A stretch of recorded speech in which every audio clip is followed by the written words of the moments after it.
What's up mga kalodis? Siyempre mga kalodis, video ko for today ay samahan nyo ako. Magluluto ko ngayon ng butter mixed veggies and humba, crispy chicken and tinolang isda. Siyempre mga kalodis, pasensya na kayo dahil hindi na ako gagamit simula ngayon. Hindi na ako masyado gagamit ng sounds effect.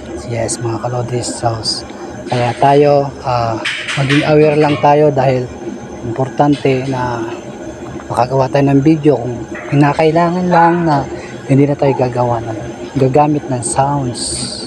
Kaya kailangan siguro hindi na gagamit tayo ng sounds, diba? Maganda naman, basta quality video lang ang kailangan natin mga kalodis.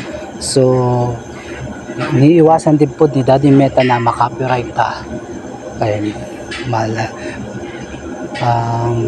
iniiwasan din ni Daddy Meta na makopyright tayo. So kaya mga kalodis, ito na, i-wiltik ko kung paano ako magluto ng butter veggies, no? So ako ni Blance ng mga gulay para maganda tanawon, maganda tingnan ang mga gulay niya, so hindi siya mag-overcook.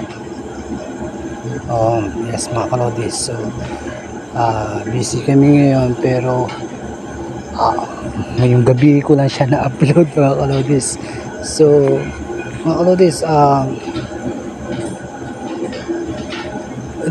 bago nga pala akong mga followers, gusto ko lang sa inyo sabihin na magpapakilala ako sa inyo kung sino nga ba si Reynaldo Asistol. Si Reynaldo Asistol ay tubong Cavite pero ang mga magulang ko ay taga Samar. So nandito ko ngayon sa Bohol dahil dito ko nakita yung naging kabiyak ko. Siyempre naging asawa ko dire sa Bohol. So lahat ng mga pagsubok na tanasan namin mag-asawa. So mga kalodis, good news mga kalodis, meron na akong stream ads. Siyempre, maganda ba ang stream ads sa aking account? Hindi ba siya makakasira sa aking account ang stream ad? Kaya hindi ko pa na-hit sa 5k followers and 60k views ko mga kalodis. So sa tingin ninyo, makaka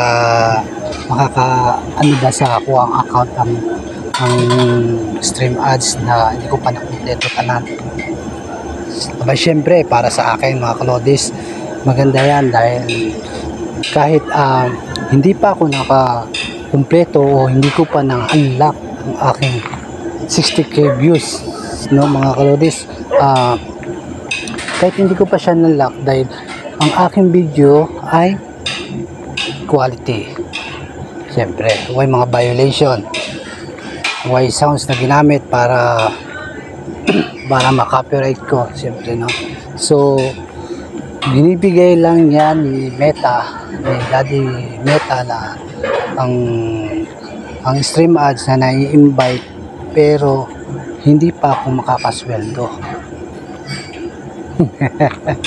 Kasi hindi ko pa na-unlock ang aking 60k views na ang requirements ni Daddy Meta mga kalodis.